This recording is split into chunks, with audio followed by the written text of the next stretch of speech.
कांग्रेस से कठुआ में किया एहतजाजी मुजाहरा। भारत जोड़ो न्याय यात्रा पर हमले की मुखालफत में किया एहतजाज। राहुल गांधी के खिलाफ केस दर्ज करने के खिलाफ भी नाराजगी।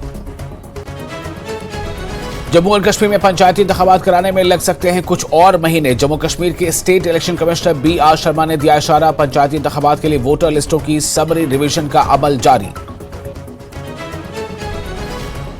जम्मू कश्मीर में अमन कानून की सूरत हाल बरकरार। चंद गैर मुल्की दहशतगर्द करना चाहते हैं अमन को दरहम बरहम। पुलिस के डायरेक्टर जनरल RR स्वैन का बयान। कहा, मकामी दहशतगर्दों की तादाद काफी कम।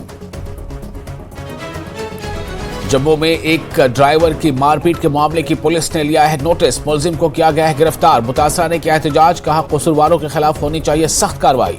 सोशल मीडिया पर वायरल हुआ था वीडियो।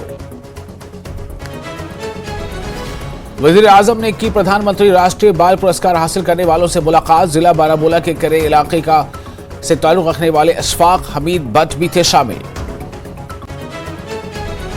कटरा और अयोध्या के दरमियान चलाई जाएंगी 4 खुसूसी ट्रेनें। अयोध्या राम मंदिर में पूजा करने के लिए जा रहे यात्रियों की सहूलत के लिए इकदाम। 30 जनवरी से 7 फरवरी तक चलाई जाएंगी ट्रेनें। यौम जमहूरिया की तकरीबात के लिए कश्मीर के नौजवानों की तैयारियां जारी। तकरीबात के मुंतजर है वादी के नौजवान। मुख्तलिफ तैयारियों में है मसरूफ। एथलीट्स, मौसीकारों और खिलाड़ियों की लाइव परफॉर्मेंस होगी पेश।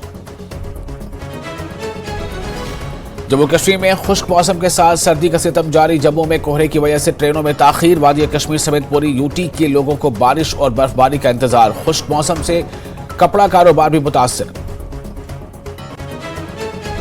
Presented by पतंजलि च्यवनप्राश, बेशकीमती जड़ी बूटियों से बना विश्व का सर्वश्रेष्ठ च्यवनप्राश।